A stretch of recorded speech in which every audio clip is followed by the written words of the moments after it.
Hello and welcome to the Build with Baer workshop. My name is Pat Baer. I'm here to build a model kit and hang out with all of you. I'm throwing the Baer Cave, the Lego, the site, the Tier 2 blue emote in the chat. If you're currently a subscriber, you can reply with those emotes. If you are not yet a subscriber, you can say hi or use other people's emotes. Or if you feel like being a lurker, you are totally within your rights to just be a lurker and lurk, and you don't have to say anything at all. It's okay. I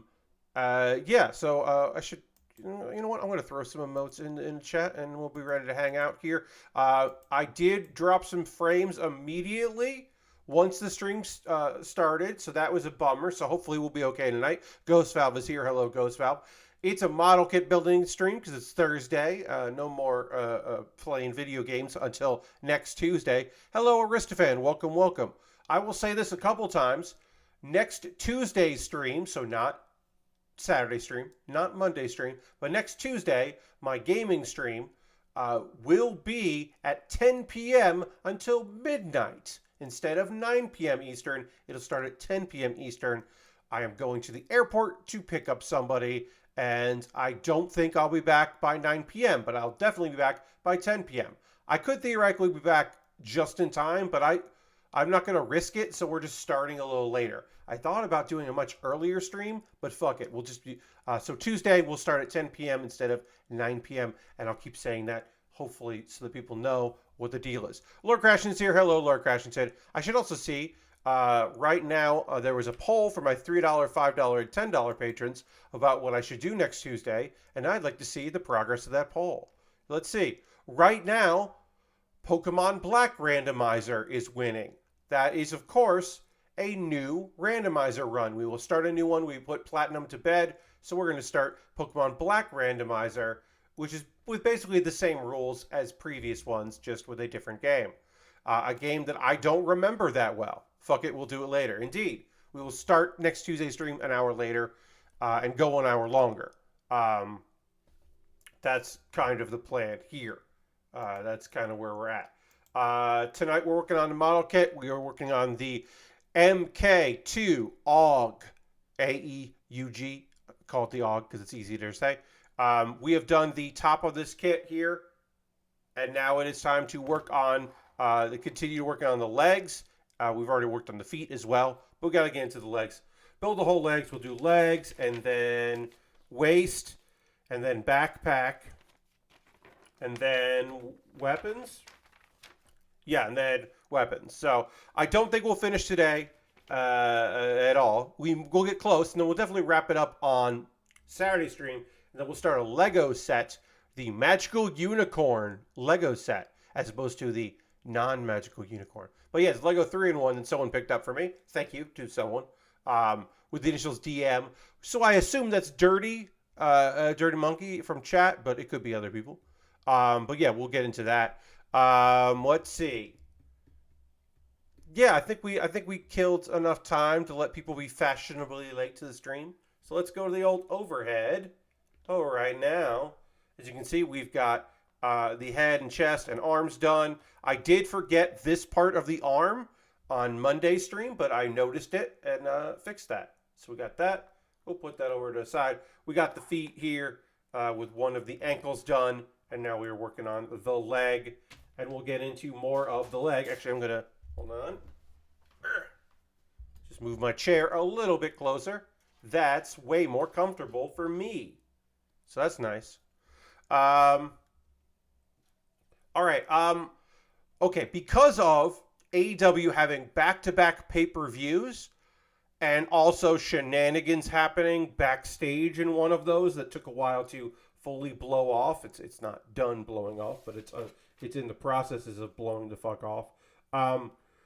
We talked a lot about wrestling bullshit the last two weeks, and I would like to do a little less of that because I do know that some of y'all do not give a shit about the wrestles.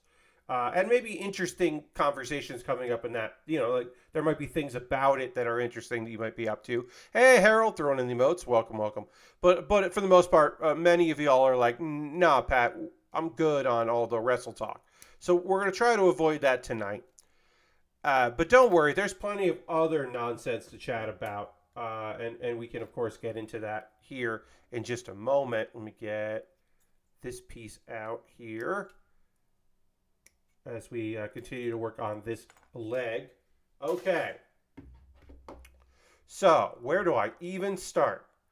This is a quick one. We know that we know through local governance in the and the tourism board of the state of California that the ESA, who say they are planning to do a 2024 E3, are not doing it at the LA Convention Center. They gave up their slot in the LA Convention Center. They're no longer holding that spot. So if they do something, it will not be there, which we had heard about and we were aware of. Now, new wrinkle in the the ESA do something? If they do, it will not be with ReedPop, because ReedPop and the ESA have parted ways. And if you're thinking, Pat, I don't remember ReedPop ever putting on E3, they technically didn't. There were plans for 2023 E3, which did not happen, where they partnered with the ESA and even brought in some ReedPop people back in to help run this thing with the idea that, okay, we're going to partner, and they put on PAX and they put on conventions of all sorts, and this will be good, and people will get excited for it, and we'll do it like that.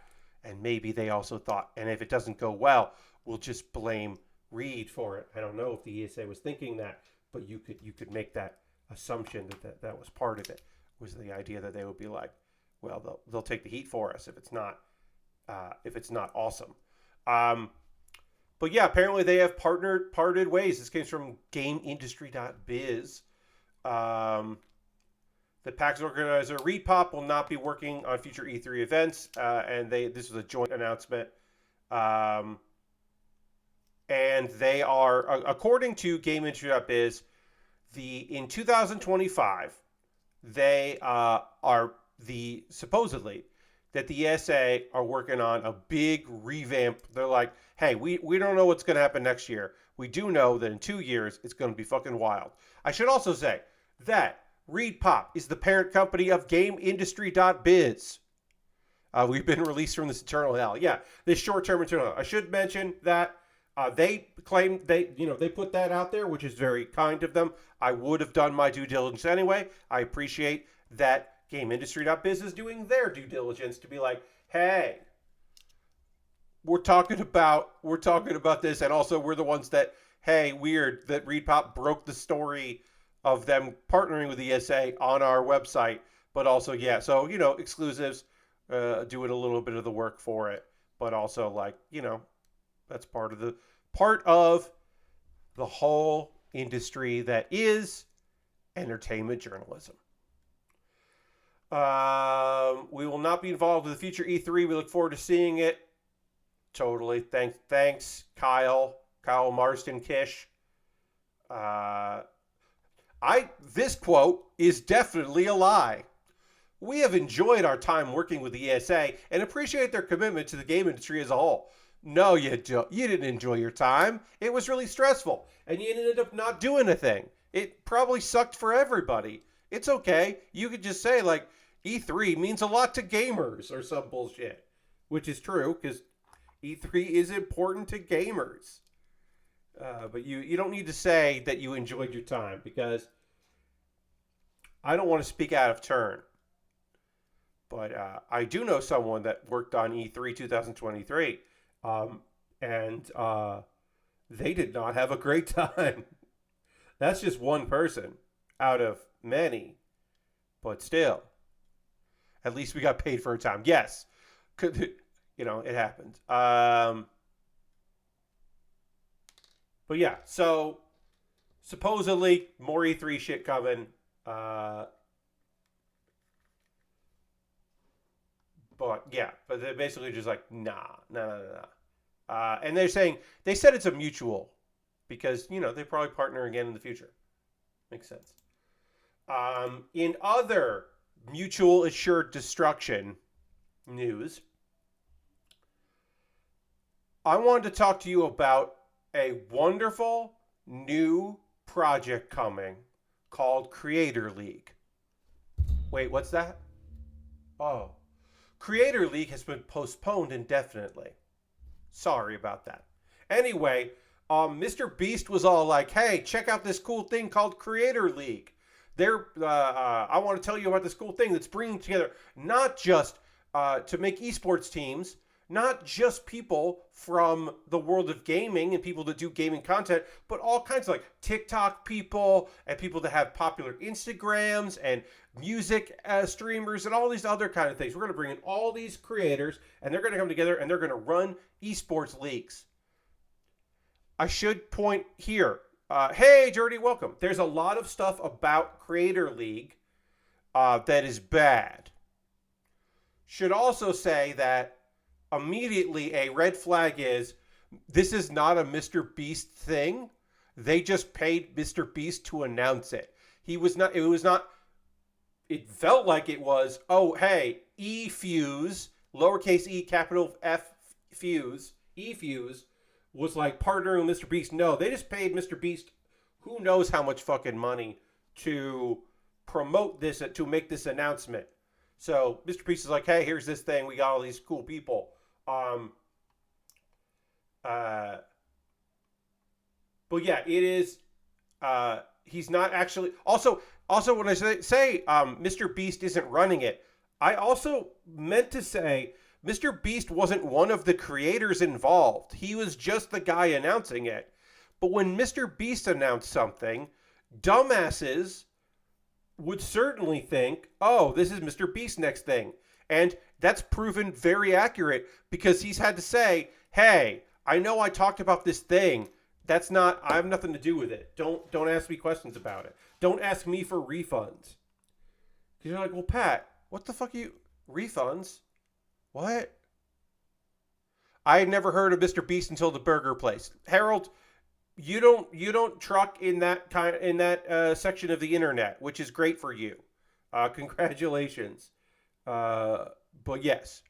Because I know that when I heard about this first, people were like, oh, Mr. Beast's creative like gaming esports league is all fucked up. And I was like, oh, and then I was like, it's not actually Mr. Beast. He just took a bunch of money to unfortunately sully his not good name. Couldn't have done his research. But apparently no one did their research. So why are the folks like Sea-Dog VA, Connor, who's a voice actor and podcaster, Vinny Hacker, a TikTok person that I don't know anything about, Bella Porch, who is a social media personality and singer who I've never heard of. I do know who Sea-Dog VA is because he's a voice actor, and he hangs with some people that I know. What's up with this whole thing, right? SnapNap, a Minecraft creator, and then some people from a Fortnite pro and a bunch of all these people. Well, they've got all these fans, and so they're going to come in here. Now, you're like, okay, so what is this? Well, esports league. Okay, great. Well, you could, if you wanted to, you could spend $20 for a community pass. You're internet sleuthing. You're thinking, ooh, what's a fucking community pass though, Pat? Well, it's fine. It means that you would have an active hand in team management of these fantasy esports, these real esports teams. You'd be able to help like decide things and maybe the roster, and perhaps compete. You get some prizes like some sort of chocolate bars with Mr. Beast's logo attachment to it. Maybe you could win that. And even there were opportunities in the future where maybe you could join a team. And I know that you, a smart internet person who is smart enough to want to hang out here in the Bear Cave, you know that sounds like fucking bullshit. And it is. Because people who were like, I'm going to get in on this. My favorite internet person is part of this nonsense thing. So I'm going to do it. Thanks to these complete dorks for doing this, for spending money, we found out that this Creator League was using the blockchain to process these funds. And you're like, so it's not an NFT. They said it wasn't. And it's not using like, oh, it's using the blockchain, but only for like processing of like data verification, right? So you're not buying anything like that. You're not using the blockchain. They're just using it. It's just, they just made a terrible mistake. Maybe. I should say that the name of their website is mint.gg. That's with a Y instead of an I. Which is, of course, minting is a fucking NFT name, as an NFT term. And that sounds bad. And then they were like, no, we're using CoinFlow. We're just using CoinFlow to handle purchases of goods and services through the blockchain. We're not making NFTs. And when we told creators that this was not an NFT thing, we didn't think we needed to mention that we're using the blockchain for payment purposes instead of like Stripe or PayPal or credit cards. What? So not every creator has said, hey, what the fuck? A few of them were like, I'm talking with my people about this and I'm investigating. But C-Dog was like, I'm out. Everybody, he literally says, everybody knows how much I talk about hating NFTs, so I can't be part of this, which was great. And then, which is, you know what? C-Dog, good for you. That's fucking rad. So I'll just be real with you guys. I accepted a join Creator League, not fully understanding the tech behind it. This is, of course, C-Dog VA says. In a move that I fully appreciate. I'm planning on withdrawing. I was not told or made aware of any point that there was blockchain technology and was only made aware of that information when the event went live. I've given assurances that has nothing to do with NFTs, giving my vocal hatred of such tech. I would never agree to join that had I known that. It's embarrassing fuck up on my part to agree to promote this to my audience. I'm sorry. So, as I said, I am somewhat familiar with C-Dog, VA, Connor. Somewhat familiar with C-Dog through knowing other voice actors. I don't know his content on the internet. I can't claim anything about it. I will say that that's the best fucking statement I've ever read on the internet from an internet media person. And that's a sad low bar, but it is true, and I want to call out good shit when I see it, or reasonable shit when I see it, or the bare minimum shit when I see it. Saying, I'm so like, this is embarrassing, and I'm sorry to agree to promote this to my audience. Like, it's just like, oh, fuck, sorry about that, y'all. I really appreciate that from Connor. We'll talk more about it when I can. And then another person was like, hey, I'm trying to figure out what's going on here. I'm not saying they're going to back out. But that actually is okay, because after the announcement, 3 days after the announcement, eFuse was like, hey, we're not using cryptocurrency. We're not using NFTs. But we know that people... I'm dropping some frames here. My apologies, folks. I dropped a few more frames, it looks like. But we know that some people are unhappy with this. But so we should have disclosed it. And we're sorry about that. And we're definitely not an NFT project. But we're going to postpone everything until we can figure all this out. And I do want to say that part of postponing it, I don't know why, but also they laid off 30 people. And that could be because an investor pulled out because this got dicey, or their projections of suddenly people stopped paying them money for things, perhaps. I'm not sure why they suddenly laid off 30 people. My assumption is because they were like, fuck. Get reduced costs because we don't know how this is going to work out.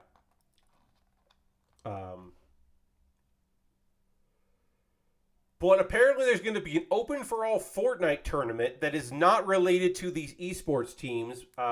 And also, you can earn spots on these teams.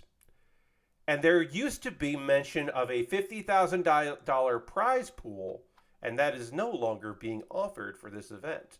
So the event's still going to happen, apparently. But that $50,000 is maybe not on the line. And you would not... I would not be surprised if it isn't. And also, right now, we don't know if someone's going to be able to win those free chocolate bars from Mr. Beast or not. We don't know if those are on or off the table right now, which is important to know. That's an important thing to know.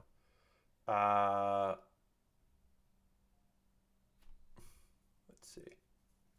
Temporary disabling community. Oh, also, it took them like a day and a half to like stop taking orders, which makes sense.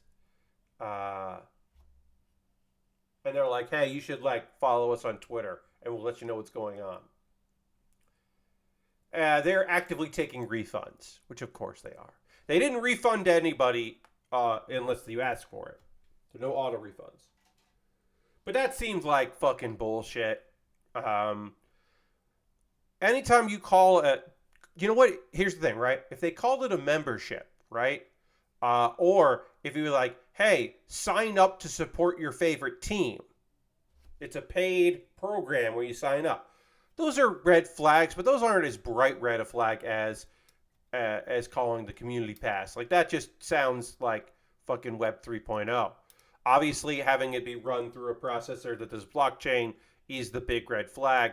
All of this sucks. But also, like, I wouldn't give $20 to a company I've never heard of to support a streamer I kind of like. I would probably subscribe to that streamer in a various function of some sort, in some fashion. That would probably be how I would support them, and not through this. But then again, I don't know. It's all bad. All of it's bad. Speaking of all bad, obviously, AI sucks shit. Not the technology, not the idea. Good night, Harold. Talk to you soon. Thanks for stopping in.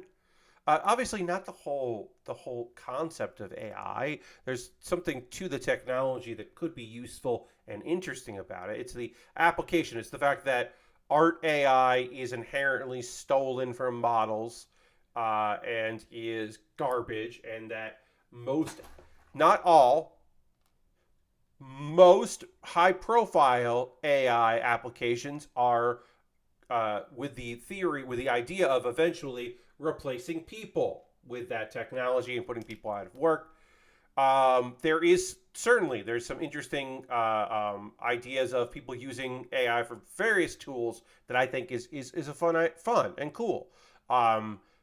People using AI to translate one subtitle for a show into other languages using deep learning. I think that's interesting for works that would not commercially become available. I disconnected. Shit. Okay. Well, hopefully I'll reconnect. Having a bad internet night here. Fuck. We'll see if I reconnect. To folks watching watching here, if you're watching this later on YouTube, hi. I hope that I come back and I get disconnected. So hopefully I'll be back. People are chatting in my chat. Still not connected here. Trying to reconnect, it says. Let's see if it does reconnect. So people said some stuff in chat, and maybe I'll be able to get back in there and talk to them. But we'll see. Hopefully we'll get back in there. I'll do a little panel lining here while I'm here for a second. I might be back. I might be back. Saying, stream died. Think so. Yep. And then RIP. And I'm saying back because I might be back. We'll see. Hit refresh maybe if you can't refresh. Oh yeah, we're back. Okay, great. Hi, everybody.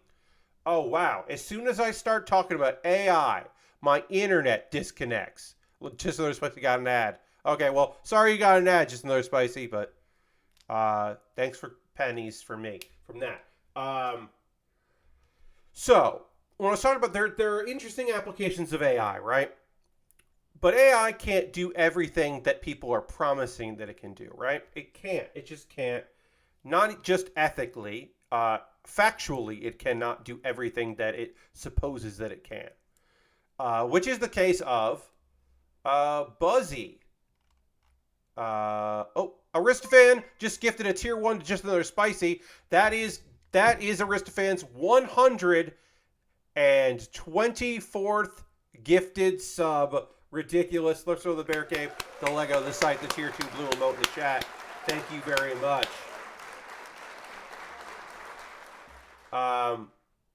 Okay, so this is coming from, I should point out, this is coming from 404 Media, who are great and are putting up incredible articles and doing some cool stuff. If you want to go support 404 Media. So this company was on the 30 under 30 list recently. So you know they got some of that buzz going in about the work they're doing. Well, they're in hot water for being fucking garbage. This is Kadam. This is internet. They had some buzz. Kadam.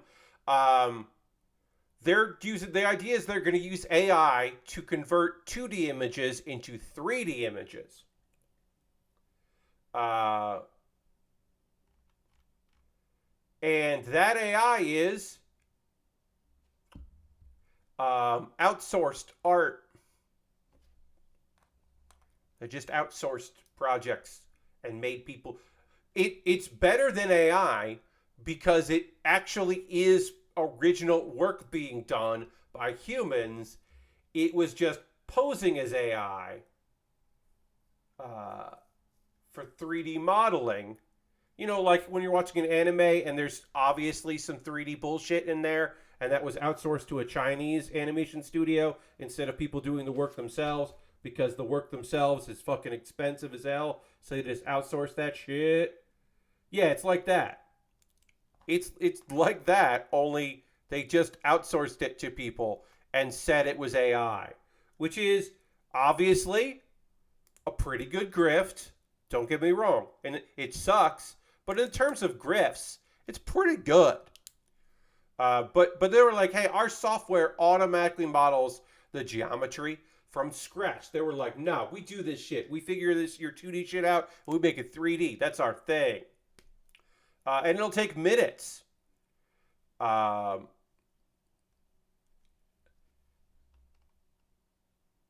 then they were like, shit. Actually, our AI doesn't do it. It actually is really bad at it. Actually, our AI fucking sucks at doing this. It looks really bad. So they were like, okay, well, what should we do to fix this problem? Now, after this article came out, they updated their website to make it clear that humans are involved in the 3D images. Because originally they were like, no, we're not. What? No.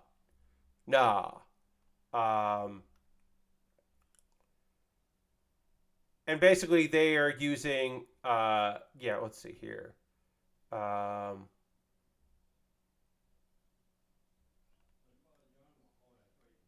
3D models. Let's see. I'm sorry, I'm looking here. The payout was around $1 to $4 per model. And they got if you accepted the job quickly, you got a bonus.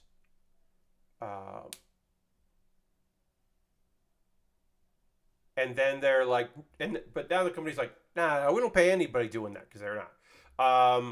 But basically, the people in the following countries are Argentina, England, Indonesia, Ethiopia, India, Greece, Czech Republic, Colombia, and Spain. And they're all listed as quality assurance or quality control people.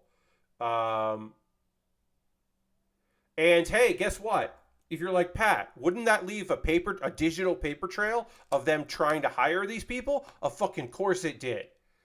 Uh, let's see. Job listing looking for artists, freelance 3D artists, able to produce low quality 3D assets from 2D images 15 minutes after they are requested. Will be paid on a per asset basis. That was a legitimate job listing that existed. Will be yeah, yeah. So that was they want it to be low quality.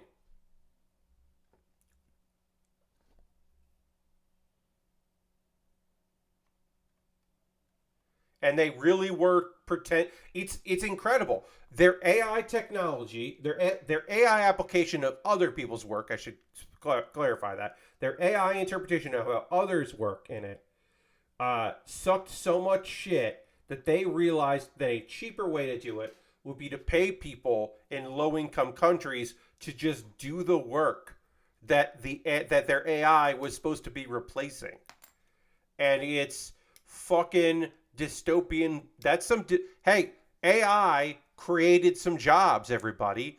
They're garbage jobs, they're garbage freelance work, but technically AI is a job creator. You could argue if you suck ass. Uh, and they're basically claiming, oh, it's an in-house team of artists redefine outputs and improve future AI generated models. So basically, there's like, no, humans definitely do this shit. I don't know what you're talking about. Humans definitely work on it. Like, we never said they didn't. Uh,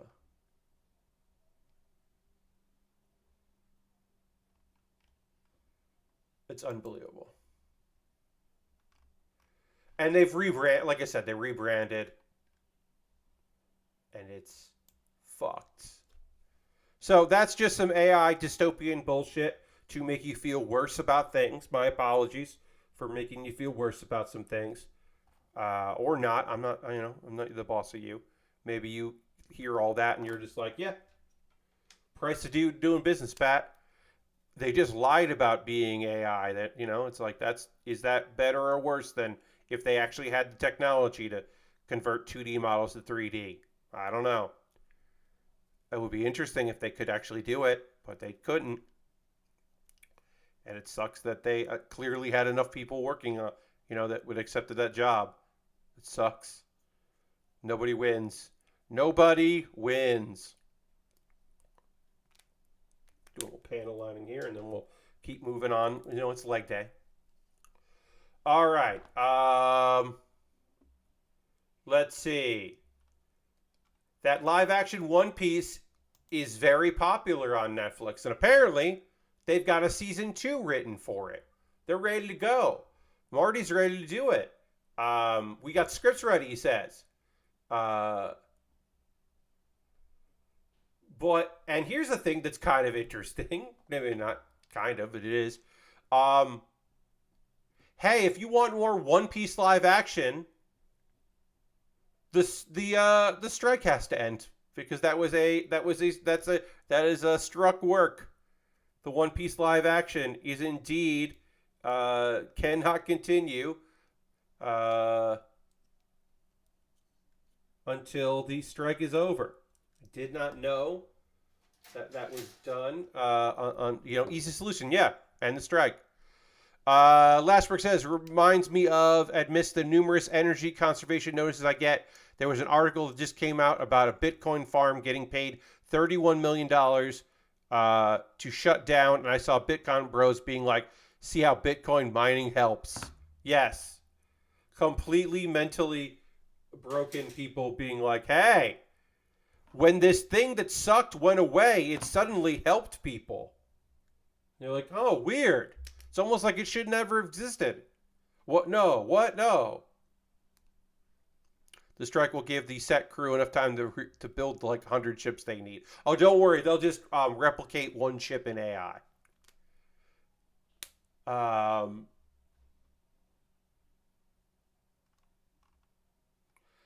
Basically, again, this is like one of those things where you're like, look, the strike should end for a number of reasons, so you can get more. So as you as an entity can get more of this one cartoon.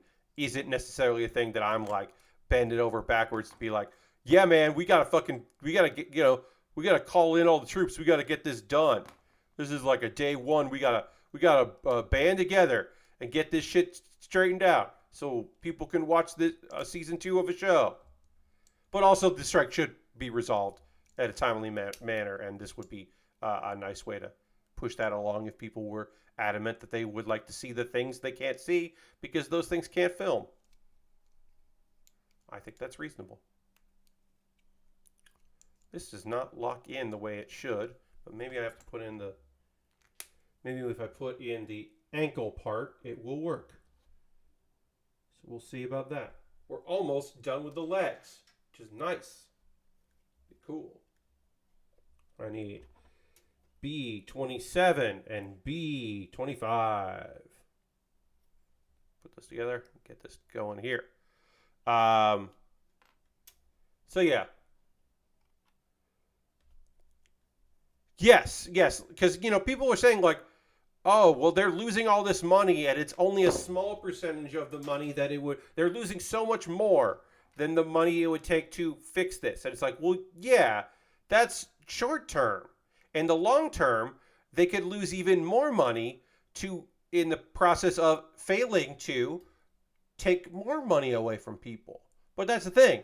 They're not looking at how can we get back to making money. They're looking at how can we make sure that when we inevitably get back to making money, we can make as much money as possible by ruining the lives of other people. We got to make sure we do it right. They got to be determined to lose money the right way because they feel like it's inevitable that people will cave to their bad deals because that's where they're at on this whole thing. But yeah, it sucks. Lots of it sucks. Let's see here. Probably talk about that in the next hour. A little bit. The Nintendo exploitation is hard work bad. Yes, indeed. It takes a village to ruin people's livelihoods and keep them in a system where their success is dependent on people exploiting them as much as possible.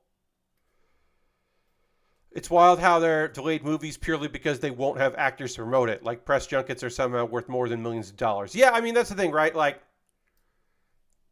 they postpone some stuff because there are things that could just come out and be fine. And there are other things that they feel like it's very funny when it is decided who is worth money to them. Because in general, it is, lots of these folks are not worth it. But then occasionally we find out, oh, they are worth it. In these specific instances, those people are worth the time and effort and energy. But most of the time, they are not worth it, except when they are. But even when they are worth it, it is not worth it to continue to not exploit them. It's very fun. And only mildly depresses the fuck out of me. All right, so is that how this goes? That doesn't look right. No, shouldn't be like that because that's how this goes. Like I know this goes like this because you can clip a weapon onto the butt. But is it supposed to go like that? Yes, it is supposed to go like that. Okay, great. It goes like that, and then it folds down, and then you can put a weapon there. That's what it is. It folds down off the butt if you want to put a weapon on the back of it. Let's panel line this butt piece. WB wasted money on the Dune 2 cover of Empire to promote its old release date in November instead of giving them the money they deserve. I mean,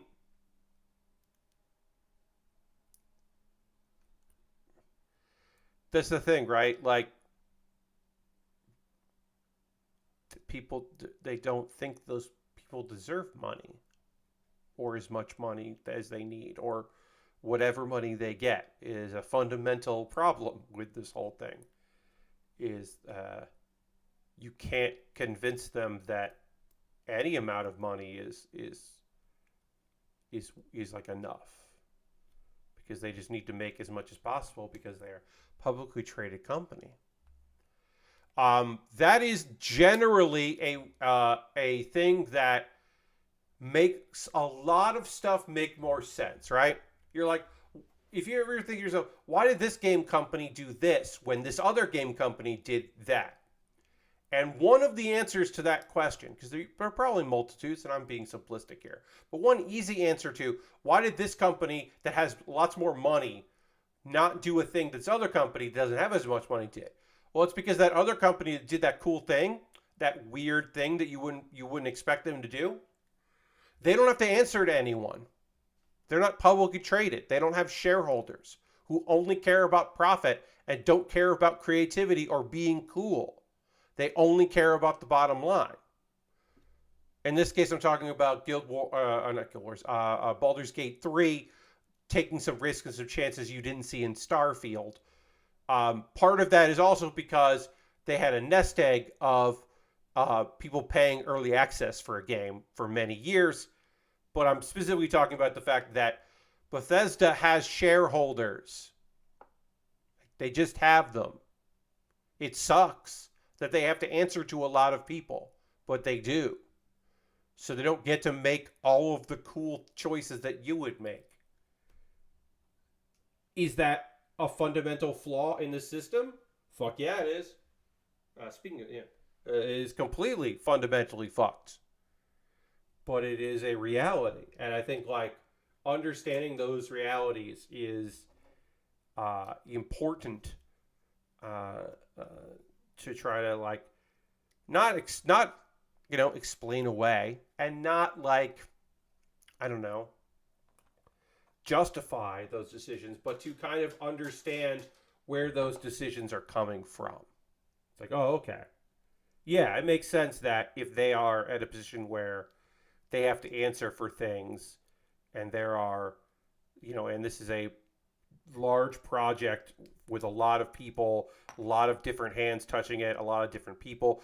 The thing I always say is, like, well, why did this movie company decided they're going to shelf a movie?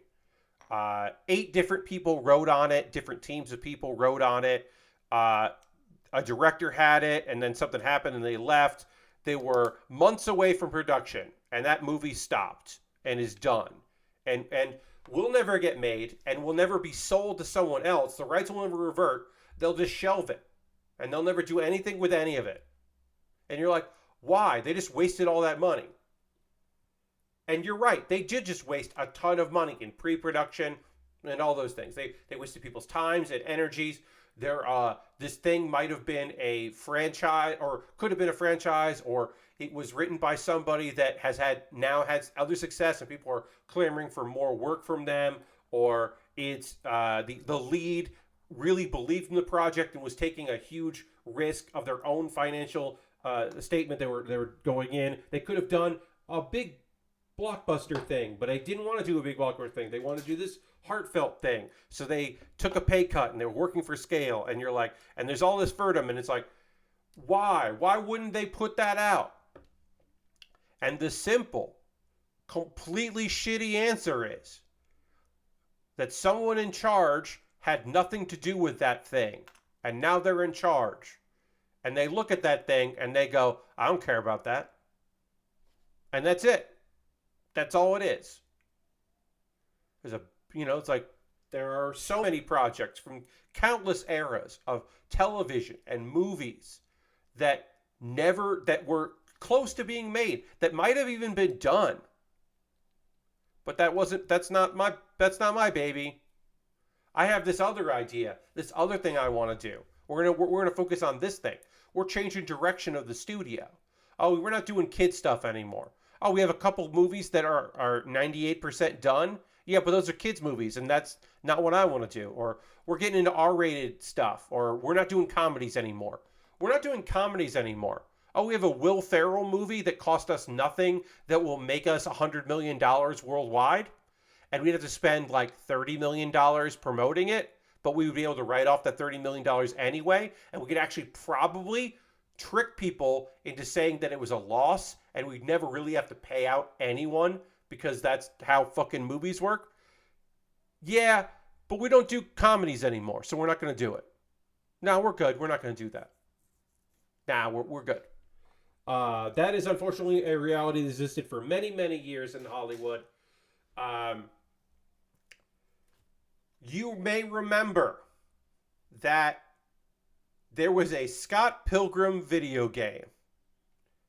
And it came and went. And it was pretty good. It was a River City Ransom-like. It was pretty all right. And there was talk. There was buzz. Always talk about it. From Brian, from the people that made it, from people in Ubisoft. They want to put that out again. They eventually did. But for a very long time, they were like, we want to put that out again. And like Oni wanted it. And Brian Lee O'Malley wanted it. And Edgar Wright wanted it. And Anna Monoguchi, who did the music for it. It's really just Peter, but it was under the name Anna Monoguchi, whatever. They wanted it. And Ubisoft wanted it. And everybody wanted it. And you're like, well, what the fuck? Everybody wants to put this out again. Or like a HD remake or whatever of it. Whatever the fuck you want to call it. Like, well, why can't we do that? Everybody wants to do it, so they should do it. Well, Universal didn't want it. Because the head of Universal didn't fucking give a shit. Head of Universal wasn't there when they made that movie. Didn't give a crap. What? We only made one of those. And it was a meager hit. It's a cult favorite, but a meager hit from us. You're like, well, Captain America was in it. He later be Captain America. Michael Cera, he's done some stuff since. Like, you know, some of them went on to do TV stuff. Yeah, we don't care. And that was the story for a very long time until you'll never believe this, friends. You'll never guess what happened. It's unbelievable what happened. It took a very long time for this to happen, but one day it did happen. It's bonkers what happened. A corporate restructuring happened at Universal, and somebody in charge had a soft spot for that franchise. Loved the comics. Read the comics and loved them. And was like, wait, Ubisoft wants to remake the game? Yeah, sign the paperwork.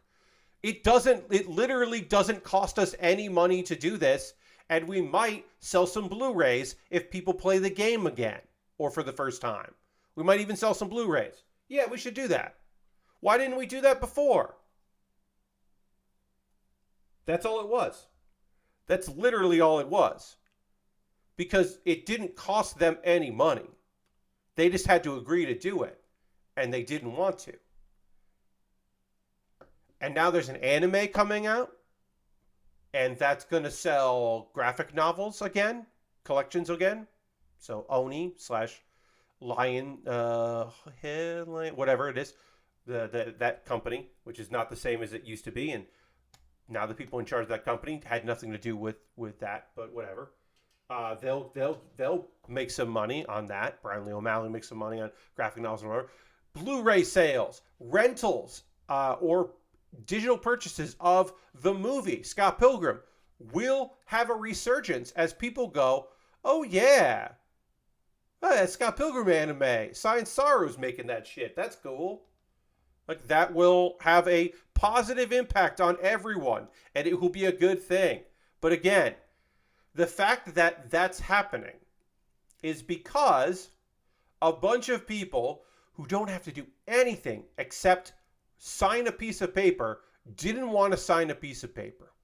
A smaller example is that weird Invader Zim Netflix thing happened because, weirdly enough, somebody at Nickelodeon was like, yeah, that would be cool. Nobody expected that. Nobody expected that because Nickelodeon pretends like that shit doesn't exist. Invader Zim, what's that? Like, nah, what? We put that out? Weird. They did. Uh, but yeah, so people were like, yeah, you should do that. That sounds cool. Jonas Vasquez didn't think he'd ever do an Invader Zim thing again. It was strange enough when he had the rights to make the comics. That was weird enough, let alone a new animated project, because the comics did so well for him.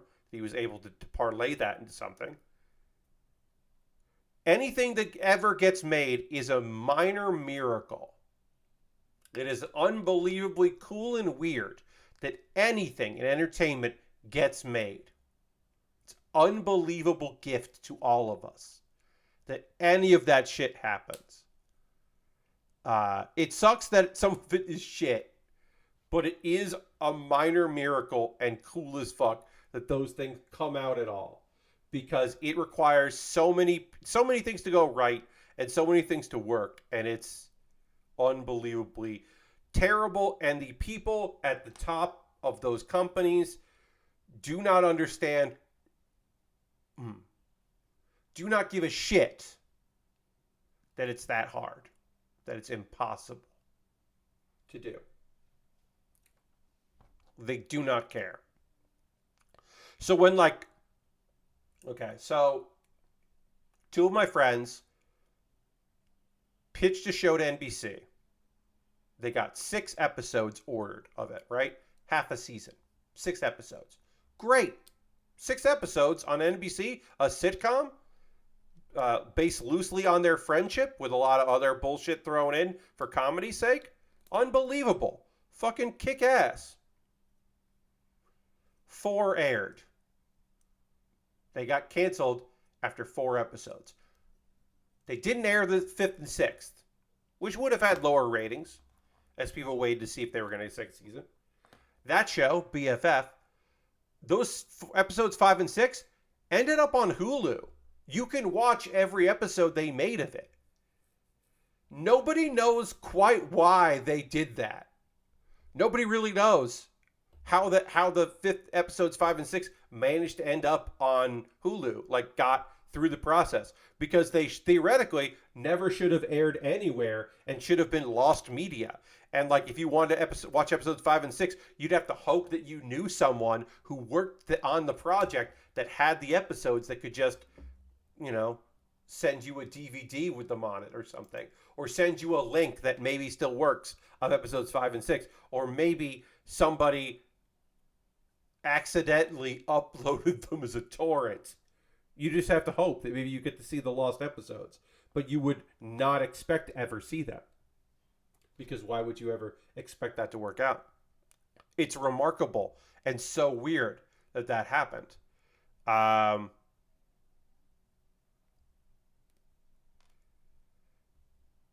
Demetrius Johnson is doing a money match for charity against Kenny Omega in Street Fighter 6 the weekend of Wrestle Dream. Okay. Cool. That's fun. Kenny very much enjoys Street Fighter 6, and I'm happy for Kenny Omega. Raising money for charity sounds cool too. Hopefully it's before, because whatever match Kenny ends up in, he'll probably be beat the fuck by the end of it. So, yeah, anything existing is unbelievable and weird and should be a lot easier. There was a terrible comedy on NBC called Animal Hospital. It was like trying to be Scrubs, but for a veterinary clinic, I believe. And a bunch of episodes got shot. They ordered a full season. I think they might have ordered a double season of that show. NBC was fucking hot as shit for that show. They were convinced that show was going to do gangbusters for them. That show was going to be a mega hit. That it was going to be a phenom. And it fucking tanked because people were just like, no, we don't want to watch this.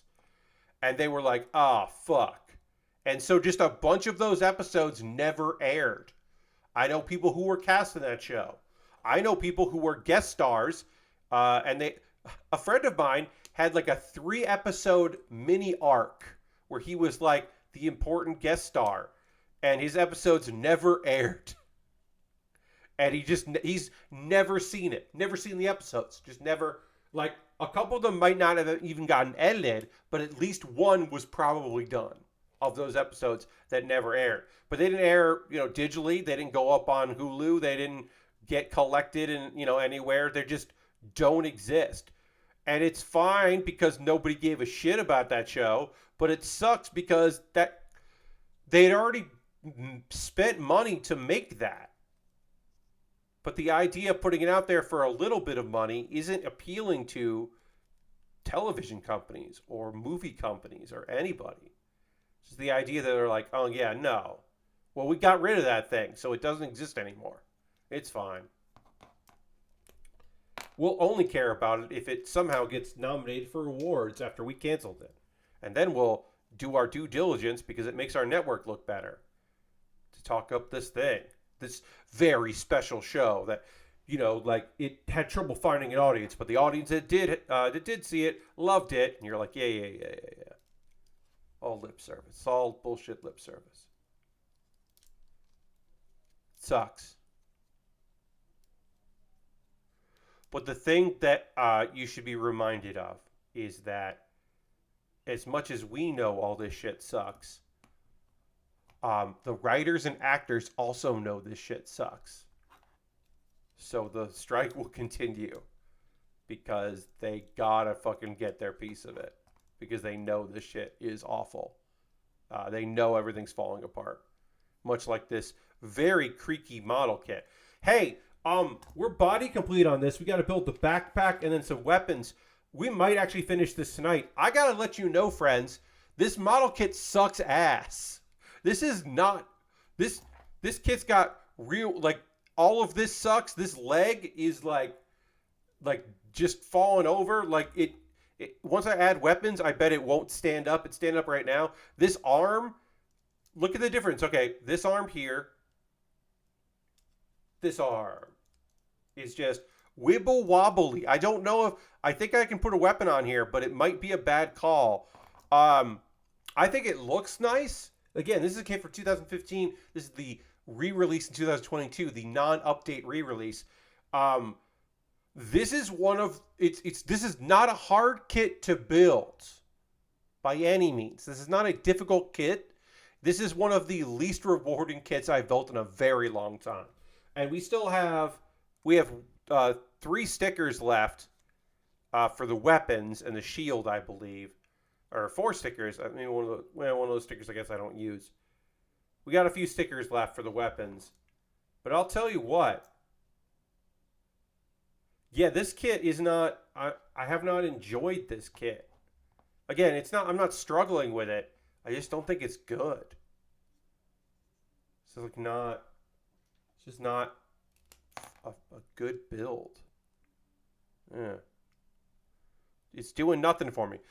Maybe there's a good reason why my $10 patrons never fucking voted for this kit. And I had it in my backlog for a whole fucking year. This has been in my backlog. There's one other kit that's been there for a while, almost as long as this one. But yeah, this one just never took off. And I'm starting to understand why. Because, like, people knew what I didn't know, which is this kit is... bleh. And I can say that because no one bought it off my wish list. I paid money for it. Now, technically, a year ago, subscribers to either my Patreon or my Twitch helped me get this. So you did help me do it, but it was my call to buy it because it was a good price on Amazon. Anyway, speaking of subscribers, we're going to take a pause for the cause. I'm going to talk about ways that's right, you watching this video right now can support what I do here. I'll just see here. Through various means. First and foremost, if you're a subscriber, you can throw the Bear Cave, the Lego, the site, the Tier 2 Blue emote into chat. Being a subscriber is the easiest way to support what I do here financially, through your Prime Gaming token or through being a subscriber and just, subscribing. Those are the easiest ways to do it. You could also gift a sub. You could be like Firestar Man and Aristofan who gifted subs. Aristofan gives a sub tonight. I should also say that it is September, and if you want to become a subscriber, you can save money. We'll put that in here so you can see that. So if you're using Cash Money, 25% off 25 first month, or 3 months, 30% off if you want to get in advance for 6 months. And at the end of the month, gift subs will be a discount. They're not right now. So if you ever was like, I kind of want to do it, now would be a great time to subscribe if you want to do that. And you could save a little bit of money, which is nice. And you save a little bit of money on Twitch's end, not my end. I get paid the same as if you would subscribe in August. So if you were like, oh, that's not good for you though, Pat, it's like, no, it actually is good for me. It would be a real bummer if they did it the other way, but they don't do it the other way, which is great. I also have a Patreon at patreon.com/PatBaer. There's a $1, $3, $5, and $10 tier. There are different rewards for different tiers. Consider becoming a patron over at patreon.com. Right now, my patrons are voting on what I do next Tuesday. My stream next Tuesday starts at 10 p.m. Eastern instead of 9 p.m. Eastern because I'm going to the airport to help pick somebody up, and I don't think I'm going to be back by 9. I'll probably be back at like 9:15. I'll just miss it. But I'm going to stream at 10 p.m. And right now, my patrons are deciding what I do. Right now, the winner is going to be Pokemon Black Randomizer. I'm starting a new randomizer run. So that'll be next week. I think that's going to win. But only a couple votes, and suddenly I'm playing something else. I'm playing some CPU for CPU matches in WW2K23, or I could be playing Persona 4 with mods. Persona 4 Gold with mods, I should say. That could be. I don't know. Also, I have a YouTube channel, youtube.com/PatBaer. There's a membership there. Subscribing is free if you want to subscribe to my YouTube, but you could also become a member at my YouTube. For $2 a month, you get my Wednesday videos a day early. So the one that's out now, the new one that's out now on my YouTube, you could have seen that on Tuesday, and you would have liked it. It's good. What else can I share with you here? Those are ways to monthly support me. But every once in a while, if you're just like, I'd like to help you out on occasion, Pat, help you out do some cool stuff. Well, you could always make a direct donation to my Ko-fi or my PayPal or my Stream Elements. You could just do that. And everything I make through direct donations through YouTube, which includes AdSense, so watching my videos helps. I'm so close to getting a payout from Google. I would love that. Hopefully by the end of the year, I'll get a payout and be able to buy many model kits with that. Through my Patreon or through here on Twitch. Everything that you put through that goes into a fund. I buy model kits with that. I have a backlog. I have some cool shit in my backlog. But the next thing I'm building is actually for my Amazon wish list because someone with the initials of DM bought me a Lego set. That's right, a unicorn 3-in-1 Lego set. And that's the thing I'm going to be building next when this kit is completed, which actually might be tonight because we don't have a lot left. But the next thing I'm going to be working on is this Lego set because that was bought off my Amazon wish list. Because the least thing I could do is build it next. I also made a video for my YouTube channel about said thing. If you would like to buy something from my wish list, you could. And again, it would jump the queue, be the next thing I built. I've got Lego sets. I've got model kits, inexpensive kits, expensive kits. I've got some bullshit knockoff Lego from Mold King. We did one Mold King set. I have some others. I also have this building boat thing. This Back to Future. Or sorry, not Back to Future. That's in the description. Back to Future. The box for it says Return to Future DeLorean building car. It's somehow even more of a bootleg. This UFOI is somehow even more of a bootleg than other shit on than the other stuff, the Mold King stuff. I'd love to build that. That's $20. I'd love to build that terrible thing. I guess there's a coupon involved too. We got model kits, Lego sets, knockoff Lego, inexpensive stuff, expensive stuff, stuff that's on sale. I should say this. The Schwarzette is currently $30. It was originally added at like $41. It's currently at $30. which is a great fucking price. I might end up just buying that. I have to check my funds. I'm hoping that it'll be that low of price when my Twitch money comes in, because at the middle of the month, because I would love to pick that kit up at $30. That's a good deal with free shipping, Prime free shipping. But yeah, I got inexpensive stuff, expensive stuff, all kinds of different things. Would love to build, and you can find some gear at the bottom because it's nice to have gear options. But yeah, there's a lot of fucking bullshit on these lists. I saw an Instagram video of a knockoff Lego Thousand Sunny, and I'm kind of tempted. Ooh, that's fun. Yeah. Research the company, I would say.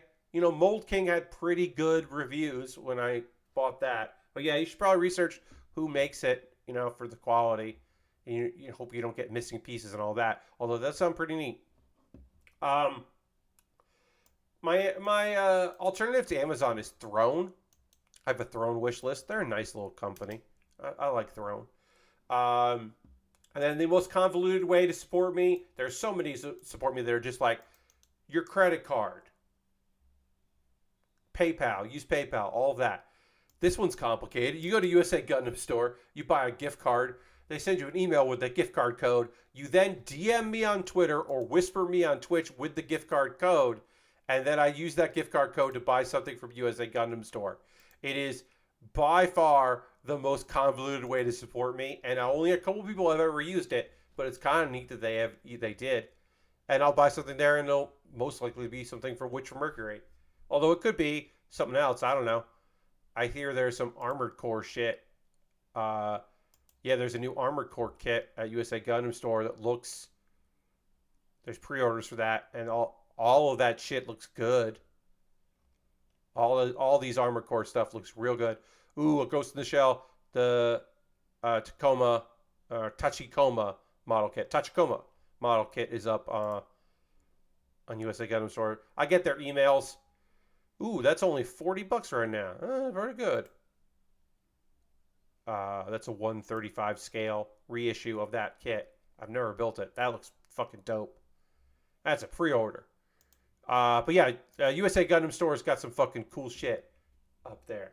If you want to support me and not spend any money, we're going to get back to building. Don't you fucking worry. I'm going to talk about some anime, talk about some video games. But you can join my Discord if you want to do that. A couple of videos for you to check out. I will have a new episode of Pat Bear's Anime Club up on Monday.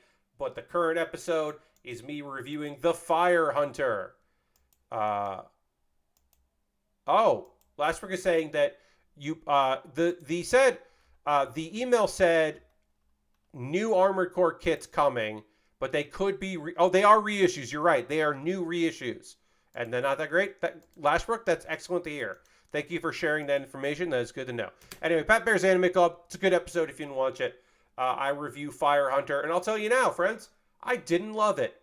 I liked it a lot, but I didn't love it. I bet if I read them, I think I might like the novels that it is based on. It's based on not light novels, actual novels. I might like that. Baerly Rehearsed is an ongoing video series where every week I write a character piece and then perform it, and I rehearse it several times so that it is barely rehearsed. This time is another look at Randy. Randy is a guy that tells it like it is. He's on a soapbox, and he's going to tell the hard truths that people aren't ready for, and they're usually very silly. This is the third one. This is like my most recurring character in this series, but I just thought it would be funny to go back to Randy. Look, Randy is just like, Randy knows that people can't handle it, but Randy thinks they need to be able to get into it. So sometimes Randy's got to get on his fucking soapbox and just like let the people know what's up. Anyway, I'm going to talk about some anime, and then we'll talk about some video games shenanigans. But first, what I've got to do is drink some water and dramatically transition back to the overhead, which I'm going to do right now.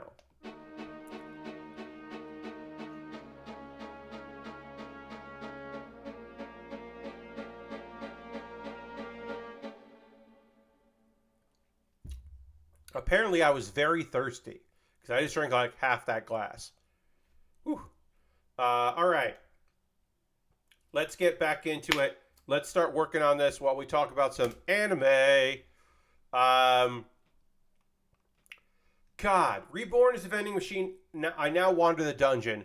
So much of this fucking episode was a fucking like food, like a food eating contest, just like an eating competition was like so much of this episode, which is kind of funny because like at first I was like, well, what Boxo can't eat, but it's like Boxo was involved in what was going on.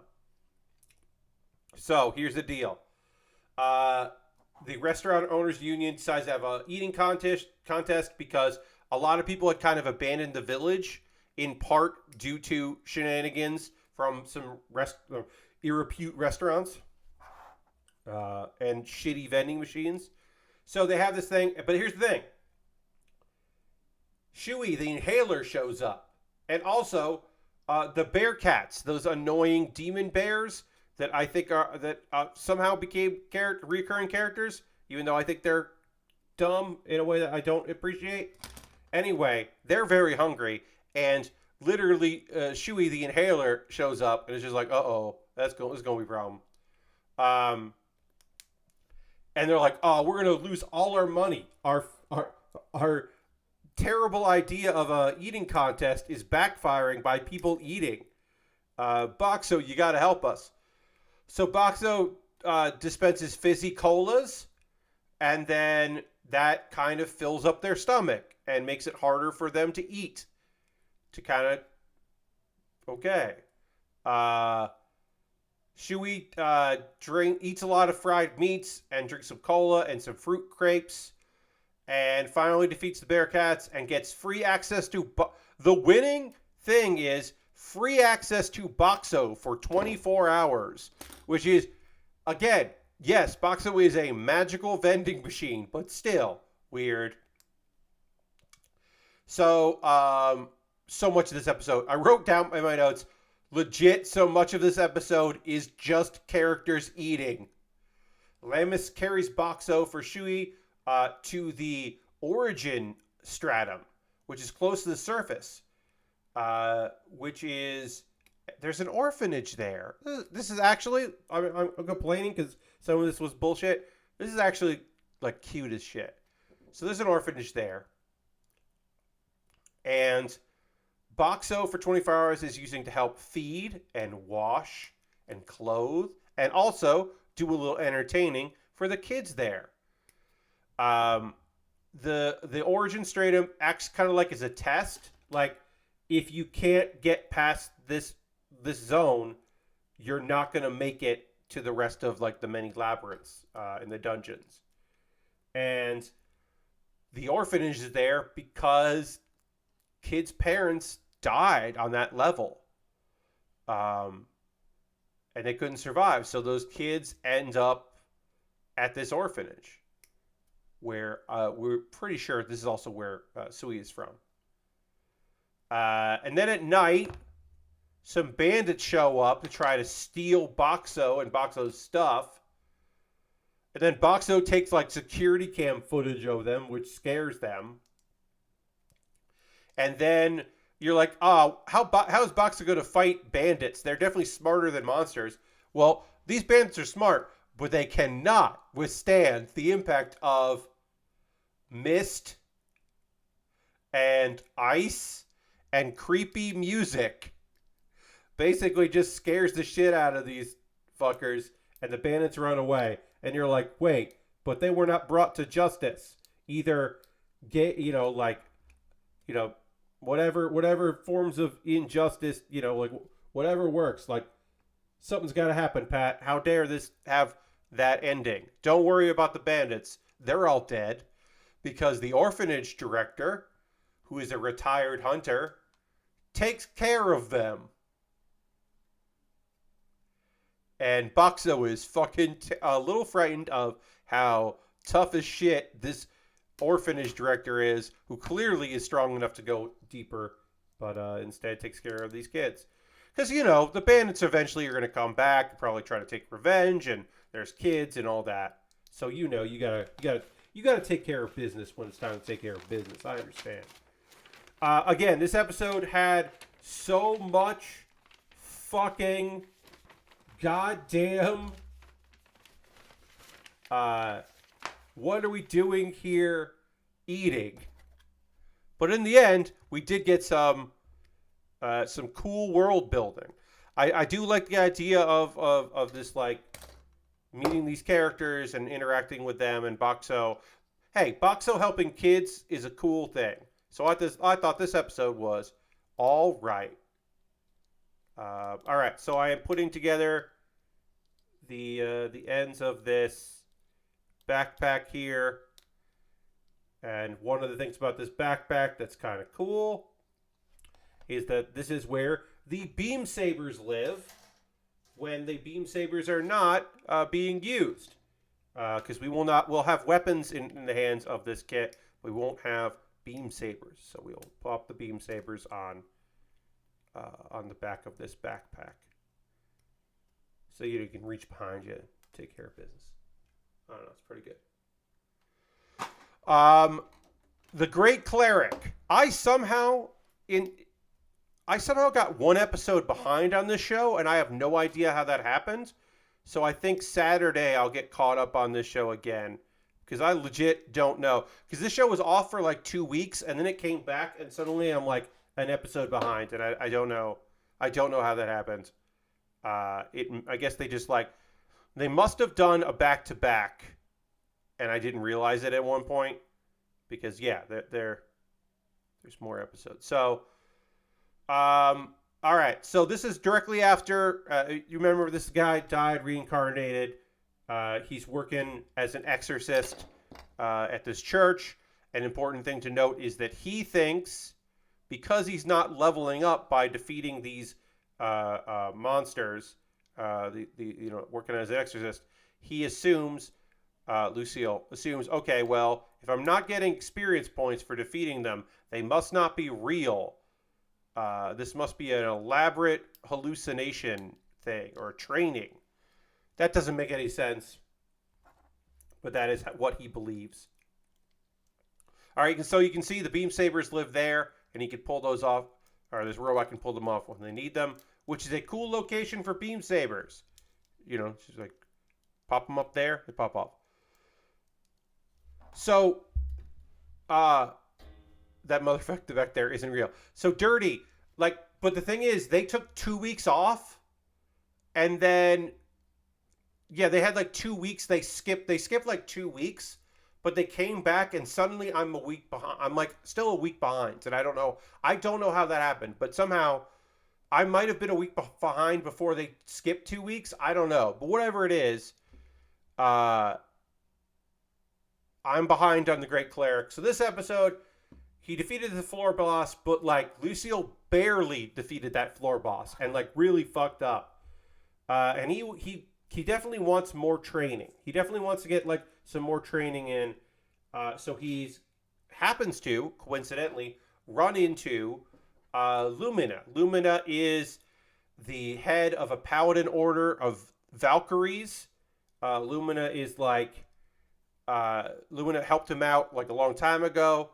And basically, the decision is, hey, get some train with us. Reminder, these are all ladies doing training with him. But he's like, okay, sure, I'll do some training with you. Meanwhile, he's exploring. He's gone farther in the dungeon. And he got a magical sack, which is better than a magic bag. So he can oops, I did miss a piece here. He can store more stuff than he could previously, which makes him, he is now going farther than anyone has ever gone in the labyrinth. And again, it's partially because he's not as afraid as he should be, because he thinks that this is a hallucination. This is like some kind of training grounds, when it very much does not seem to be, and people are not acting like it is, but he is still insistent in his head because he's not leveling up, and there's got to be a reason why he's not leveling up. So the reason must be because I don't know why. So he eventually joins the Paladins, and he can kind of keep up with their fitness, but he doesn't quit, even if he's not as strong as they are. But the thing he can't really keep up with is the duels that he has with them, because he's like, oh yeah, I'm in dual wielding. And they're like, are you trained to do that? And he's like, no. And he just gets his ass kicked by everybody. But when they start doing team dynamics or team battles, and he can use support, it works out well. Because he's like helping with defense and he's helping with healing, and that he's definitely great in that setting. But it's a solo person. It's not working out. It's just not working out for him to be doing that shit. All right, so this gun could go. We could put this on the side here if we wanted to. It's got a clip to sit on the side, which is kind of neat. We'll probably put it here. I got to put a sticker on there. That is sticker number 4. Yeah, because we got a bazooka and we've got a shield, but we want to put the weapons on here. Oh, we also have the like weird head scanner thing that we can put together too. Anyway, so he trains with them. Then he gets down to, he goes back to his sword and shield, and he's doing well.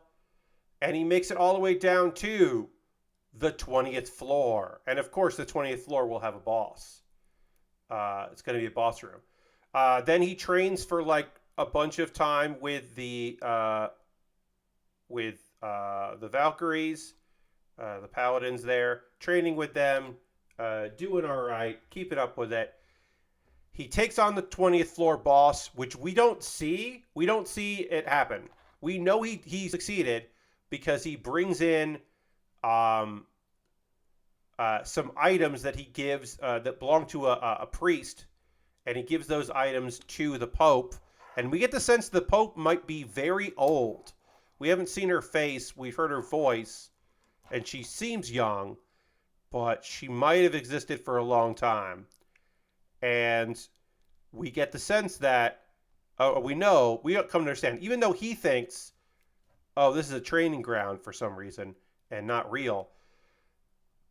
Basically, the basement, the cemetery, turned into a labyrinth, and then when high-ranking members of the church went down there, they died, and now they've become spirits there. Because they don't have a lot of they don't have a lot of exorcists who can go that far. They just send in exorcists to kind of keep the zombies from coming out. But they don't really have a lot of people that can like handle that situation. And they also don't have oh, well, then send the paladins, right? Just send those paladins. No, you can't send the paladins because the paladins can't handle the smell and the miasma because they don't have purifying abilities to get rid of the miasma, and they can't handle the smell, which our dude can. So it very much seems like our guy, Lucille, is trying to... Oh, I'm dropping some frames here. We might get disconnected again. Hopefully we'll come back. But we're dropping a ton of frames. My apologies. Oh boy, that sucks. Oh, disconnected. Okay.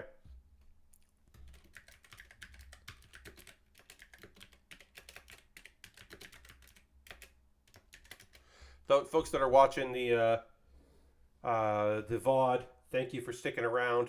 Hopefully we'll be back in a bit here. It sucks. I'm going to have to completely refresh the router for Saturday stream. This is incredibly infuriating that I'm running into these problems. And hopefully we'll come back. Hopefully we're connecting back to chat. And we'll get reconnected any moment now. Don't know. But we'll at least get these parts out. Because we still have more anime to talk about. And I want to talk about, more stuff. Oh, did we get... I think I got reconnected. Looks like we got reconnected. Let's see. I'm going to hit refresh. See if we got reconnected. Did we? Oh, looks like we're back. Looks like we're back. Sorry, everybody. I did not have any internet issues today. But apparently we're having connection problems.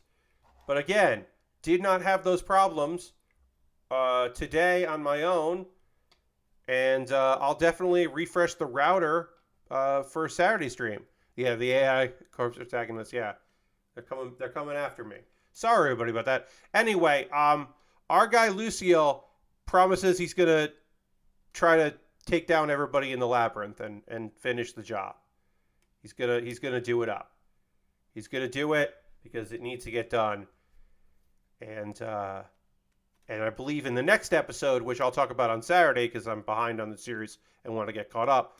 In this next episode, we're gonna fucking find out a thing that I've known from the manga for a long time. That we're finally gonna find out that puts a lot of things into perspective, and I'm excited to get there.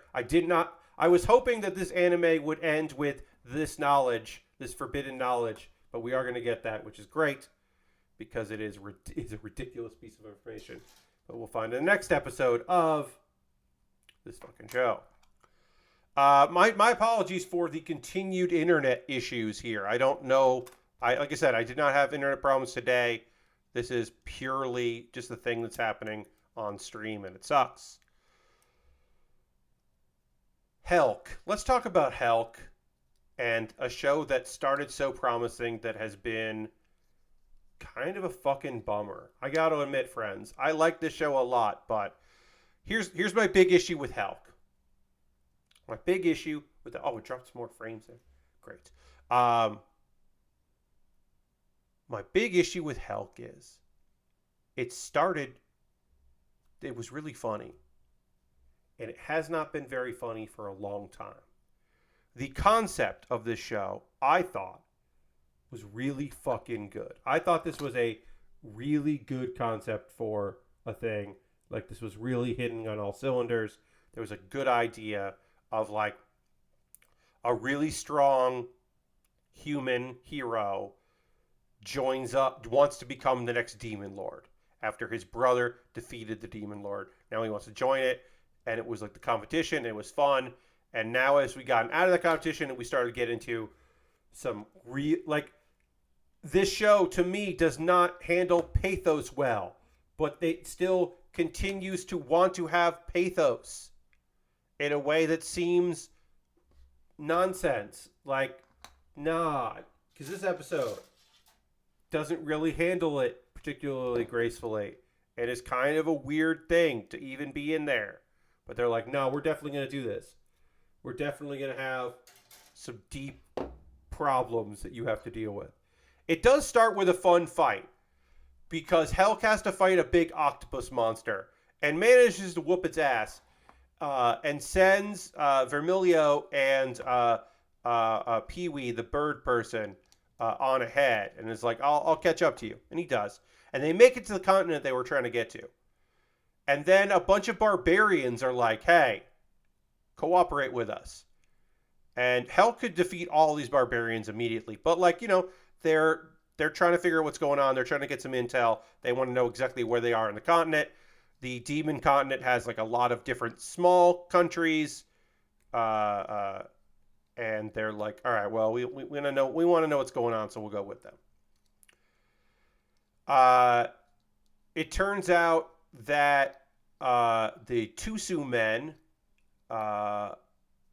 have an army. They only have like 50 people, but their king is doing something to make them stronger. And they placed a curse on the country, turning them into goblin-like creatures, which that's what they look like. And they have to do their bidding, and they have to keep sacrificing people to be slaves for these folks.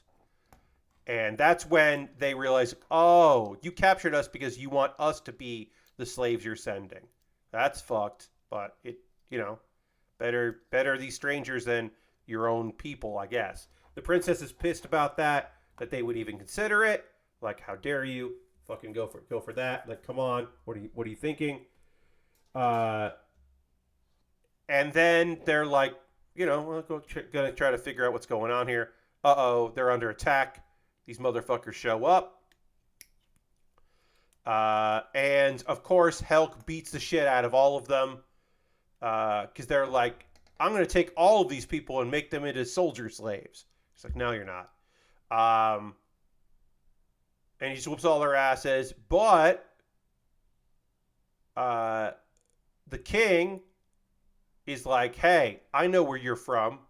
Once I'm done here, I'm going to your place. I'm going to kill all the people there. Helck punches that guy and doesn't kill him. He was like, oh, wow, you survive. The king is stronger because the king survives a punch from Helck, which is, or doesn't like get immediately like bodied, is actually like okay, which is a surprise. Um, let's see. And then apparently, the king unloads his full power and he starts growing in size. And then it's like he's getting ready to fight again. And as I said, I'm a bit down on the series because it started off really promising, but the humor kind of dissipated pretty quickly once they started getting into the drama of it. And maybe it was always destined to be dramatic, but I'm just not loving it as much as I would like to love it. I would love to love it, but I don't love it. And that's a shame. All right, now's the part of the stream when I want to hear from you. Not a lot of people here right now because we've had a bunch of connection disconnects, which is always a shame.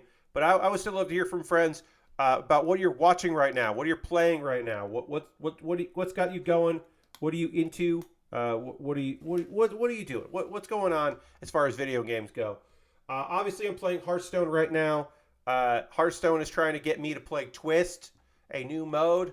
And I don't love Twist because I don't have any decks that work in it. Although there are some Cthulhu decks. Some Cthulhu cards got buffed for this Twist. And I'm like, well, maybe I'll build a Cthulhu deck because I do like Cthulhu. So I'm thinking I might do that. Lastbrook is still playing BG3. Lastbrook is playing AC6. Ghostfell is playing BG3. That's cool. I'm playing SF1. That's the big thing, friends. I'm like 4 or 5 hours into Starfield. Now, I should say, I am not playing with any mods. I am playing the Game Pass PC version. So I am not playing with any mods here. But I can tell you that I am not playing it vanilla because I'm playing it on PC with cheats because it's a PC game made by Bethesda, so you can just hit the tilde button and encumbrance. What's that? Oh, you need to pay a mortgage to have this house? Sure, I got money. Fine. Whatever. Oh, it would be nice if I had more ammo, or if ammo didn't matter for me. Oxygen, sure, I got that, no problem. Turns out when you trivialize the game, you can just enjoy it more. And that is a lesson that I learned a long time ago in Bethesda style games, where it's just like, hey, maybe I'm fucking robbing myself of some great enjoyment. Maybe I'm really hurting myself and my enjoyment of the game by just fucking cheating. What about all of those achievements that you have turned off, Pat? I don't give a shit about any of that. I'm having a good time in Starfield, just doing whatever the fuck I want. Have you pirated the DLSS mod like people are doing? So, again, I have not modded anything. I am just using the Game Pass version. There is a wrapper you can install on Game Pass that will let you load mods. I read through that and it did not feel right to me. I'm waiting because look, I'm definitely going to be using some mods. I don't think I'm going to get the Steam version. I'm definitely going to do it through Game Pass. Right now, Game Pass is paying for itself between a few other things, and mostly this. The idea I'm playing this game for $10 for a month, and then more if I want to pay for it more. If not, I can just stop paying for Game Pass and then get it again later if I want to play it more, another time. I don't expect it to ever go off Game Pass, is what I'm saying. Maybe someday it will, and then I'll just buy a Steam version. I don't know. But I'm having a very good time playing it the way I want to play it. Eventually, I will think there will be a better way to use Nexus mods on for the Game Pass version that won't require a lot of weird shit that might break Game Pass. So at some point, I'll keep an eye on it, and by then, a bunch of mods will figure some stuff out. I do like some of the ship stuff. The annoying fan is annoying, but also it's nice having support, so that's cool.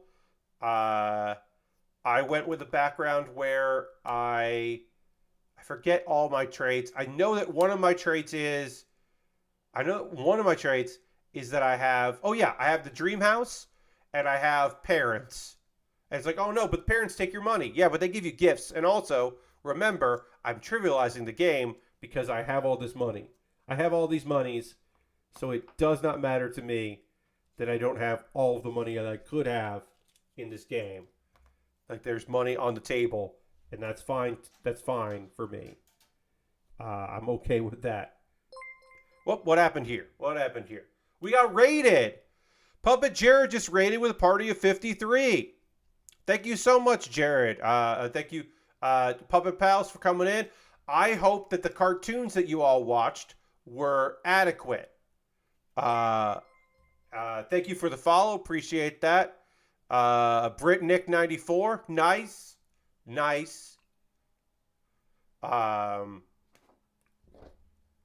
Thank you for the follow. Appreciate that. And welcome, everybody. If you don't know me, my name is Pat Baer. They Were Terrible was fantastic. And then Flesh Wife Marie is following. Thank you for that. Hi, if you don't know me, my name is Pat Baer. I build model kits and Lego sets, do all kinds of weird nonsense over here. We play video games on occasion, and it's pretty chill and pretty cool. We've been talking about some video games here. I've been playing Starfield. We'll go back to the overhead. And I was chatting with some of the viewers about some stuff they've been playing. I love to find out that Aristofan is checking out Initial D. First time checking out that series, and that rules. There's going to be MF Ghost is coming out next season. So we're getting from the same creator of Initial D comes a new one. And look, I don't know if it's going to be good. It's a racing anime with Eurobeat called MF Ghost. Fleshwood says, don't know how I wasn't following before. Gunpla, hell yeah. We're just about to finish this kit tonight, friends. This is the AEUG. This is the MK2 AEUG. This is a kit from 2015. This is the 2022 re-release of that kit. We are literally finishing it tonight, which is rad. Thank you for subscribing at Tier 1. Let's throw the Bear Cave Lego site them in the chat. Thank you very much for that. Check out Initial D Battle Stage on YouTube. Hell yeah. I mean, look, the chance exists that more people, and Puppet Jared just cheered saying, snip those runners, you beautiful, breathtaking man.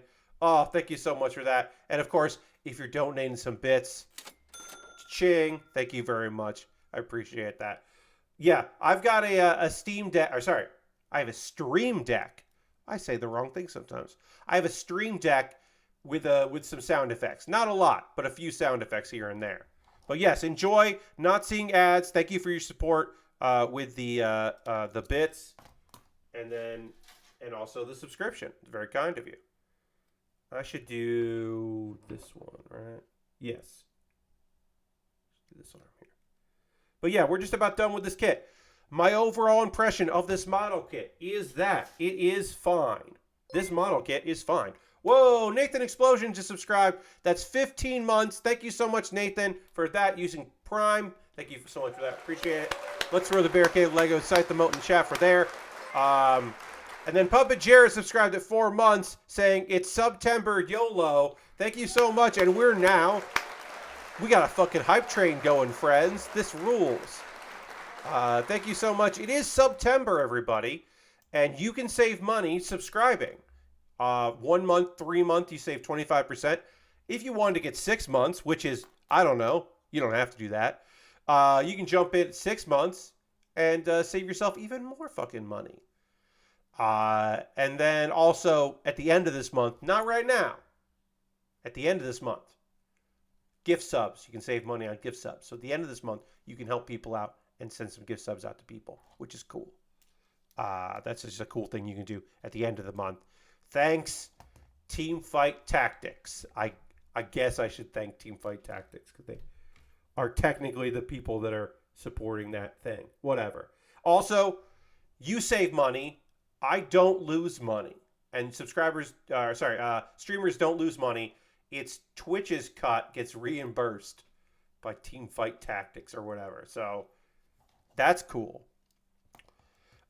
This kit does have the sensor thing that we'll put on there. It's fine. Yes, welcome. I'm glad the cartoon dumpster stuff was terrible in a way that you enjoyed. We respect and appreciate the dumpster. We don't usually ourselves. How do I stream 30 plus hours a week and had no idea that's how the discount worked? So yes. So the September discount is you save money, and the cut that Twitch takes is less because they're getting reimbursed. But my cut or any other streamer's cut during September is the same. So you're saving money and I'm not losing money, which is great. And again, subscribing is an optional cool thing you can do where you don't see ads, which is nice. If you really want to save money, you just figure out a way to get turbo so you don't see ads and that, whatever. But you don't see ads. I make a little bit of money. It's nice. Is Patreon a better deal than Twitch? Yeah. But you get cool emotes from different people. Not every streamer has cool emotes. Most of us try to. You stream from this account. Oh, nice. Thank you for the follow on your other account. There you go. Yeah, I was saying, I don't generally truck in, let's watch this disaster. We're just not really that kind of a channel. But sometimes I like to on occasion show old wrestling and talk about that old wrestling. And sometimes that old wrestling is like culturally really interesting, but the matches themselves are like not good. Like, hey, here's Jerry Lynn from ECW facing Sabu from ECW in a Japanese wrestling promotion. These two guys who were signed to the same company and rarely wrestled each other are having a match in Michinoku Pro in like the fucking 90s when you would expect them to be fighting in ECW, but they never really did. This is culturally really interesting. And then the match is the match where Sabu kept trying to put Jerry Lynn through a table, but the table was not gimmicked at all and it was too strong. Because Japanese tables at wrestling shows are designed to be tables and not props by default, especially in the 90s. So by the end of the match, Sabu he won the match and then took the table into the ring and jumped onto it twice to finally break it. And he didn't really break it. He just dislocated the legs on it. It's not a good match, but culturally, like, it's kind of interesting. And it's like, it is also a thing that like was very popular in compilations of wrestlers fucking up. So it's like, we showed that. Like, that's the closest I get to dumpster fires. What we got here? We got more. Oh, thank you so much. Cha-ching. Hype Train. Hell yeah. Watch Project Echo. That's awesome. Sabu was just beating the table with Jerry Lynn for an hour. Yes. But it's wild to think like these two big deals in the same promotion rarely fought each other, but did at Michinoku Pro, a place for weirdos in Japan. Oh, we got some emotes. Hell yeah. Appreciate that. Thank you for the hype train, everybody. It's really nice. I don't know. Those are the things that like interest me when the significance of some like garbage weirdo stuff, right? Uh, I'm not honestly out here to look at like when we do watch old wrestling. I'm not here to look at bad wrestling, but maybe it's like I don't know. This is a Stan Hansen brawl. Like this isn't going to be like quality wrestling, but it'll be fun to watch. This man who was never hugely popular enough, but not hugely popular in America, but was big in Japan, like just hit people very hard. Like, oh, this will be fun to watch. We're a little bit more about that around here, but I can respect the bad, the dumpsters. I understand it and I appreciate it. Because also tonight I talked about an anime uh, that is about a man that died and was reincarnated as a vending machine. And Reborn as a vending machine is not good, but it is great. You know what I mean? Like, it's a good, it's good. They find inventive ways for this magical vending machine in a dungeon to like have fun adventures and to like interact with fun characters. And it's well written and well animated, and there's some CG nonsense, but not a lot of it. There were some balloons a few episodes ago. Have a good night. Thanks for stopping in. Thank you for hanging out. We appreciate it. Thank you for the bits, of course. But yeah, so I'm certainly not immune to garbage. It's just that, like, my garbage is like fun anime garbage. Nothing better than a trash anime that hits all the right anime receptors of the brain. Yes. Like, I don't think that Sweet Reincarnation is another isekai from this season. I have a soft spot for isekai. I don't know. I like overpowered main characters having it easy. I appreciate a manga or an anime where several pages of every chapter are new people being introduced to the main character and completely freaked out about what is happening. Like, what do you mean? How are you that strong? No one should have that much mana. I love that shit. It's dumb. I like it. Sweet Reincarnation is about a pastry chef that dies in a pastry accident. A big pastry dessert thing falls on him and he dies. And he's reincarnated in the fantasy world. And he's like, great, I'm going to make sweets. But he's actually the son of a local lord. And there are shenanigans keep happening that he has magic powers. He's an overpowered main character. But all he wants to do is make sweets. And he does occasionally get to make things. But mostly he has to use his magic to like solve kidnappings or fight local bandits or deal with an old lady that's like more powerful than he is. War is about to break out, like a civil war is about to break out. And it's, to me, it's like, this is not a great anime. But it is very funny to be like, my own game of, did he get to cook in this episode? No. He cooked he cooked 2 episodes ago, but not this one. And it's like, yeah, that's just good. I'm not saying I watch everything, because I have found I am now 43 years old. Been watching anime for many a year. I don't want to watch a romantic comedy harem show.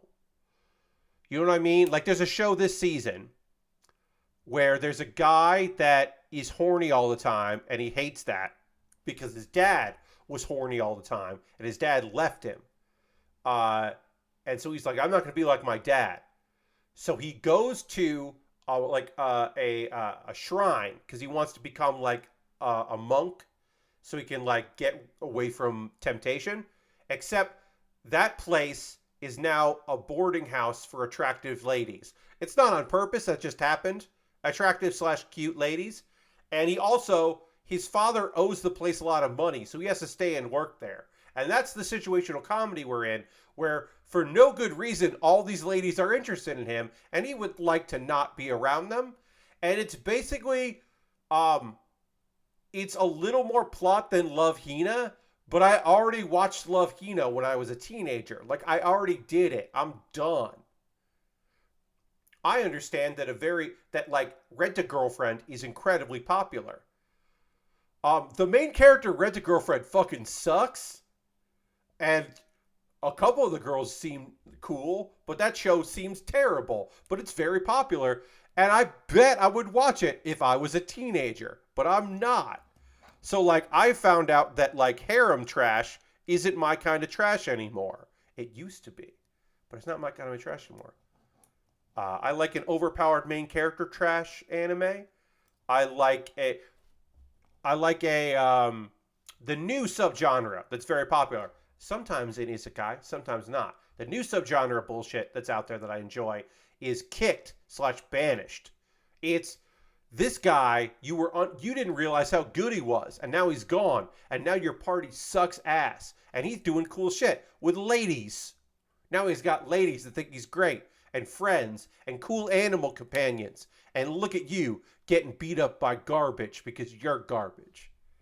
I like that. I like the like you're not a knight. You can't use a sword. Get out of this house. Oh, turns out you're the world's best alchemist. And you're an enchanter and you went to another kingdom and now our kingdom is fucked because you weren't good with a sword, but turns out you're good with a spear. Oh no, we fucked up real bad. Like I like those. I think those like easy comeuppance show because they're basic as hell. We didn't realize how good we had it until you're gone. And there's one person in the party that knew, and maybe they were away or they were scared, but they're going to make it up to him.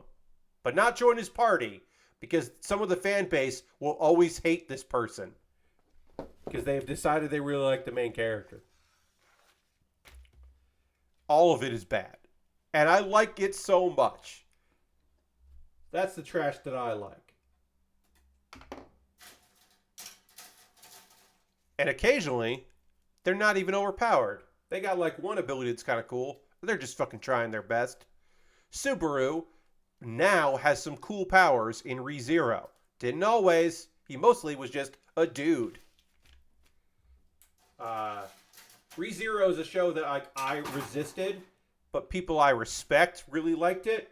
Turns out I really like that anime. I got into it. Anyway, I'm just rambling about anime now. I finished this kit. We just don't have enough time in the stream tonight to start the Lego set. I'll tell you what it is. The next thing I'll be working on, which will be this Saturday starting at 9 p.m. Eastern, the 3-in-1 Magical Unicorn. We're going to build a unicorn and a seahorse, and it's a peacock, but peacock. It doesn't really look like a peacock. All from the same Lego. So you build one, you take it apart, you build it, you take it apart, you build it. It's cool. We'll do that. But that is going to do it for this stream. I'll take a photo of this after. I did not love this kit. I love building Gunpla. This was a fine kit. It's just not great. You find it on sale somewhere. The AUG is okay, but you can do better. Get a Witch from Mercury kit. All those kits fucking whip ass. But we're going to raid. We got raided, which is so wild and lovely. And we're going to pass on that raid to somebody else. I'm going to find someone who is doing cool shit out there that we want to go hang out with. Because we always end with a raid. And we always try to raid somebody cool. Because that is... that's the goal anyway. So let's see. Who's still streaming? Maybe somebody on the West Coast. They'll be up for a while. Do I want to... Weirdly enough, lots of people I know are playing Starfield. Do we want to raid a Starfielder? You know what? Let's do something totally out of left field. Let's raid P2. Let's raid P2 because P2 is playing Resident Evil 3. I assume the remake of Resident Evil 3, which is just, I don't know. I always appreciate that P2 plays things that P2 just wants to play, is not going after the zeitgeist, is just like, no, I want to play Nemesis. And I appreciate that. So if you want to see a friend of mine play a video game that they want to play and hang out, let's go on that raid. Thank you all so much for hanging out. Hit the follow button if you didn't already, if you want to see some model kit building and anime talk and video game talk. Thank you all so much for coming. Thank you for the raiders for hanging out. It's always appreciated when people want to hang out. And let's go on a raid, and I'll see you in the next one. Goodbye, everybody. Goodbye, goodbye, goodbye. Goodbye.